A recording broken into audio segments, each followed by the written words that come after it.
Sony Xperia 5 Mark III, যেটি বর্তমানে 20,000 টাকার মধ্যে পেয়ে যাবেন এবং এর হাইলাইটেড পয়েন্ট দুইটা, পারফরমেন্স এবং ক্যামেরা। তো চলুন ভিডিও শুরু করি।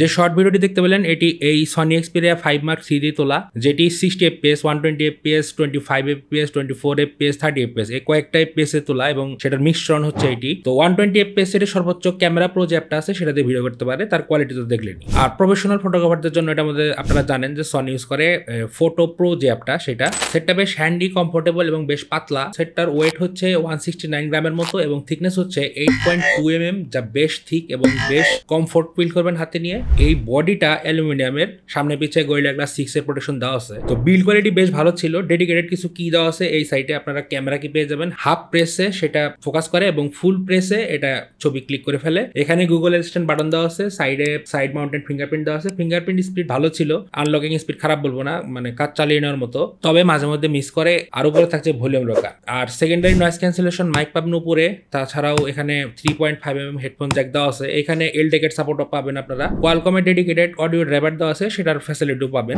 নিচের দিকে আপনারা দেখতে পারবেন একটি মেইন মাইক এবং টাইপ সি পোর্ট এবং স্পিকার গুলো এই হচ্ছে ফ্রন্ট ফেসিং, দুই উপরে নিচে দুইটা স্পিকার দেওয়া আছে ফ্রন্ট ফেসিং। তো বিল্ড কোয়ালিটি এবং হ্যান্ড ফিল বেশ ভালো ছিল। তো এটা একটু হ্যান্ডি ভার্সন এবং বেশ কমফোর্টেবল। এর ডিসপ্লে হচ্ছে 6.1 ইঞ্চের একটি ডিসপ্লে, যেটি ফুল এইচডি প্লাস রেজুলেশনের, যার রেজুলেশন হচ্ছে 1080 ইন্টু 2520 পিক্সেলস এবং এর পিক্সেল ডেনসিটি হচ্ছে 449 আর এর পিক ব্রাইটনেস হচ্ছে 2000 নিটস এর মতো। তো ভালোভাবে আপনারা বাইরে যে কোনো রকম কন্টেন্ট কনজিউম করতে পারবেন, কোনো রকম ইস্যু হবে না। কালার কোয়ালিটি বেশ ভালো ছিল। এর মধ্যে আপনারা প্রফেশনাল গ্রেড যে মুডটা ডিসপ্লের ক্ষেত্রে, কালার অ্যাকুরেসির ক্ষেত্রে সেটাও পেয়ে যাবেন। আর 120 হার্টজের রিফ্রেশ রেটটা আছে, ইউএফএ টেস্ট করছি, সেই ক্ষেত্রে কোনো সমস্যা পাই নাই। ওয়াইড ব্যান্ড এলন দেওয়া আছে ডিসপ্লেতে। আপনারা নেটফ্লিক্স, ইউটিউবের যে এইচডি ভিডিওগুলো সহজেই কনজিউম করতে পারবেন ফুল রেজুলেশন, কোনো রকম ইস্যু ছাড়া। তো ডিসপ্লের মধ্যে তারা অনেক কিছুই করছে। তো ডিসপ্লে কোয়ালিটিটা একটু ডাউন করছে, তো এখানে ফুল এইচডি প্লাস দিচ্ছে। আর এটার মধ্যে ব্যাটারি হিসেবে আপনারা পাবেন 4500 মিলিঅ্যাম্পিয়ারের ব্যাটারি, যেটা মোটামুটি ডিসেন্ট ছিল, মোটামুটি কাজ চালিয়ে যাবে আপনাদের। আর সবচেয়ে বড় কথা হচ্ছে সনির ম্যাক্সিমাম সাইটে আইপি রেটিং দেওয়া আছে, এটার মধ্যেও দেওয়া আছে, আমি টেস্ট করছি IP68। তো ওয়াটারের ডাস্ট রেজিস্ট্যান্স, তো সেই ক্ষেত্রে 1.5 মিটার পর্যন্ত 30 মিনিট পানি নিচে রাখতে পারবেন, সেই ক্ষেত্রে কোনো ইস্যুর কথা না। আর এখানে স্পিকার যেহেতু স্টুডিও স্পিকার ইউজ করছে, সেই ক্ষেত্রে আপনারা এর সাউন্ড কোয়ালিটিটা কিছুটা এরকম পাবেন।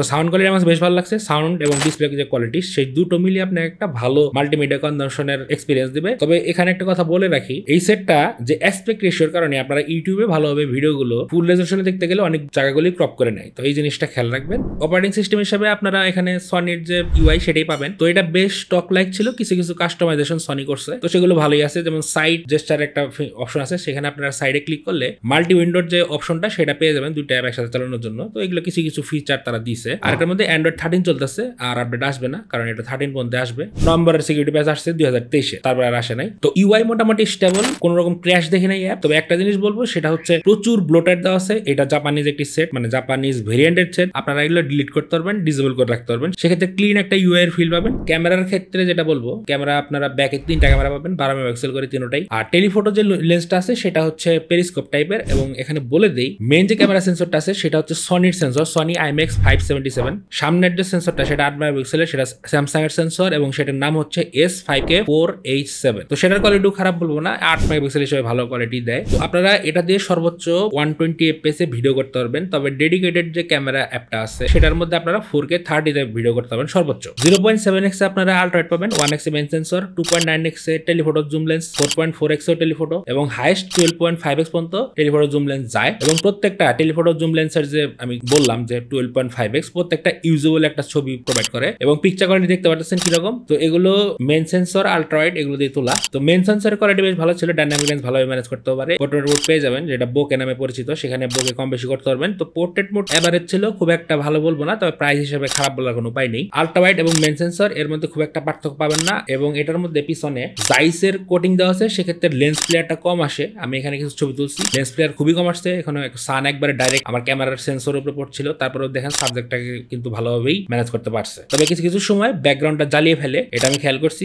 টেলিফটো জুম লেন্সের ক্ষেত্রে। তবে মেন লেন্স ঠিক ছিল। আরেকটা কথা বলে দিই, এখানে আপনারা যে সিনেমা প্রো যে ভিডিওর ক্ষেত্রে যে অ্যাপটা, সেটার ক্ষেত্রে সিনেমেটিক যে ফোকাসটা একটা সাবজেক্ট থেকে আরেকটা সাবজেক্টে ফোকাস শিফট করা, সেটাও করতে পারবেন সিনেমা প্রো অ্যাপ দিয়ে। আর ফ্রন্টের যে ক্যামেরা সেটিতে আপনারা পোর্ট্রেট মোড পাবেন, ভিতরে দেওয়া আছে, সেটা ইউজ করে পোর্ট্রেট ইউজ করতে পারেন। পোর্ট্রেট কোয়ালিটি মোটামুটি ছিল, খারাপ বলবো না, চলার মতো। আর এমনি যে নর্মাল ছবিগুলো সেগুলোর কোয়ালিটি ভালো ছিল। 8 মেগাপিক্সেল হিসেবে ভালো ভালো কোয়ালিটির ছবি দিতে পারে, ডাইনামিক রেঞ্জ ঠিক রাখে, ব্যাকগ্রাউন্ড জ্বালিয়ে ফেলে না অতটা। এইচডিআর কোয়ালিটি ভালো ছিল, মেনটেন করতে পারে ঠিক মতো। এবং ভিডিওর ক্ষেত্রে আপনার সামনে 1080p 30 fps ভিডিও করতে পারবেন, স্টেবিলাইজেশন আছে এখানে সফটওয়্যার বেস ভালো রকম ক্রপ করে। তো আপনারা একটু দূরে থেকে তোলা ট্রাই করবেন। আর পিছনেও যে ভিডিও কোয়ালিটি সেটা 4K 30 fps এ সর্বোচ্চ করতে পারে ক্যামেরা অ্যাপ দিয়ে। তো সেখানে আপনারা স্টেবিলাইজেশন পেয়ে যাবেন। তো স্টেবিলাইজেশন অন করে তুললে ভালো একটা আউটপুট পাবেন। এখানে ওআইএস অপটিক যেটা স্টেবিলাইজেশন ওআইএস সেটাও আছে এবং ইআইএসও আছে, সেটা 1080p তে চলে যায়। তো ভিডিও কোয়ালিটি পিকচার কোয়ালিটি ভালো ছিল। পারফরম্যান্স সেকশনে এতে ইউজ করা হয়েছে স্ন্যাপড্রাগনের 888 এবং জানেন আপনারা স্ন্যাপড্রাগন 888 ভালো রকম হিট করে। আর এখন যে গরম পড়ছে এর মধ্যে এটা ভালো রকম হিট হয়। তো এটা আমি ফার্স্ট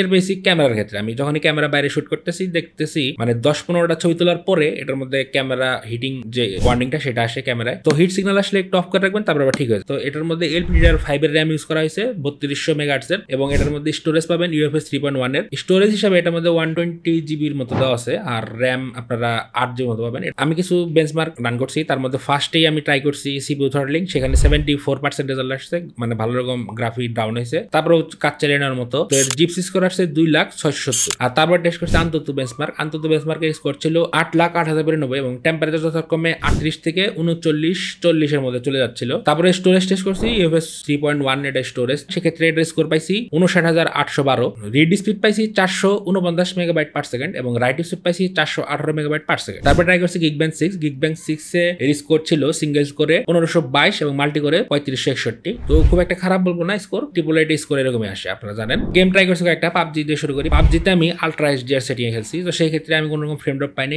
বেশ স্মুথ ছিল, বেশ প্লেয়েবল ছিল, কোনো রকম হ্যাং ল্যাগ অথবা জিটারনেস আমি এটার মধ্যে খেয়াল করি নাই। টেম্পারেচার ভালোই ছিল 37-38, হাইস্ট 40 গেছে, তো এটা লং টাইমের ক্ষেত্রে দেখা গেছে। তো ফ্রেম ড্রপ আমি পাই নাই, হিটিং এর কারণে যে পারফরমেন্স ডাউন করে দেওয়া সেটা আমি পাই নাই। তারপর ট্রাই করছি অ্যাসপাল 9 আপনি হাই গ্রাফিক্স ট্রাই করে দেখছি, তো সেখানে কোনো ইস্যু পাইনি, বেশ স্মুথ। আর দেখতে পাচ্ছেন কিরকম কোয়ালিটি, গেমের ভালো একটা আউটপুট পাবেন। তারপরে ট্রাই করছি আমি ওয়ারজোনে আমি ভালো রকম আউটপুটে পাইছি। ওয়ারজোনে আমি 60 FPS গেমটা খেলছি এবং বেশ প্লেয়েবল ছিল, কোন রকম কোনো আটকে যাওয়া অথবা কোনো রকম হ্যাং ল্যাগ এগুলো পাইনি, বেশ প্লেয়েবল, বেশ মজা পাইছি খেলে। আমি এখানে জেনসিং ইম্প্যাক্টও ট্রাই করছি, জেনসিং ইম্প্যাক্ট মোটামুটি 60 FPS খেলা হয়েছে এবং সব হাইস্ট সেটিং করে খেলা হয়েছে, সেক্ষেত্রে ভালো একটা আউটপুট দিচ্ছে। এখানেও খুব একটা যে জিটারনেস হ্যাং ল্যাগ সেগুলো দেখি নেই। হ্যাঁ, তবে টেম্পারেচার একটু বেশি যায়, এটা 42 পর্যন্ত চলে যায়, তখন আধা ঘন্টা খেলছি আমি, প্রায় 42 ডিগ্রি সেলসিয়াস চলে গেছে, তবে পারফরমেন্সে কোনো ঘাটতি পাই নাই। তারপরে ট্রাই করছি ফ্রি ফায়ারও হাই সেটিং এ শ্যাডো অন করে সব হাইস্ট দিয়ে আমি খেলছি, এটাও কোনো রকম ইস্যু পাই নাই, বেশ প্লেয়েবল ছিল, কোনো রকম একদম স্মুথ ছিল আর গেমিং এক্সপিরিয়েন্স ভালো ছিল, পারফরমেন্স নিয়ে আমার কোনো ইস্যু নাই। আর কানেক্টিভিটি সেকশনে এটার মধ্যে আপনারা দুইটা সিম ভেরিয়েন্ট যেটা সেটা দুইটা সিম ইউজ করতে পারেন। আর হাইব্রিড সিম স্লট ইউজ করা হয়েছে, একটা সিম অথবা একটা মেমরি কার্ড। এটা সিঙ্গেল সিম ভেরিয়েন্ট, এটা সিঙ্গেল সিম ইউজ করা যায় এবং মেমরি কার্ড 1 টেরাবাইট পর্যন্ত বললাম। এটার মধ্যে ডুয়েল ব্যান্ড ওয়াইফাই আছে, ব্লুটুথ 5.2 দেওয়া আছে, 5G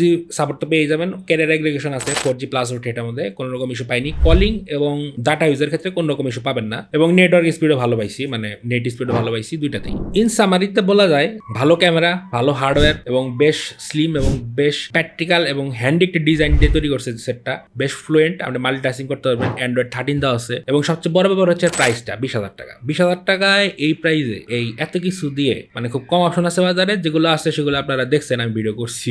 তো এটা আনঅফিসিয়ালি ভালো একটা চয়েস। তবে একটা কথা বলতে চাই গ্রিন লাইনের ব্যাপারে, ডিসপ্লে নিয়ে এখন ম্যাক্সিমাম সেটে গ্রিন লাইন পড়তেছে। গ্রিন লাইন কয়েকটা কারণে পড়ে, হাত থেকে পড়ে গেলে, প্রেসার অথবা হিট, এই 3টা কারণে আমি মানে মেন পাইছি, 3টা কারণে যে এই ডিসপ্লে ইস্যুটা হয়। তো এটার ক্ষেত্রে যে গ্রিন লাইন পড়বে না সেটা আমি নিতেছি না এবং পড়তেও পারে, এটা আপনারা জানেন গ্রিন লাইনে অনেক কিছু হয়েছে। তো গ্রিন লাইন ইস্যু যদি বাদ দেন তাহলে সনি এক্সপিরিয়া এই সময়ে এই প্রাইসে ভালো একটা ডিল নিতে পারে। দেখা হচ্ছে নেক্সট ভিডিওতে, বিদায়।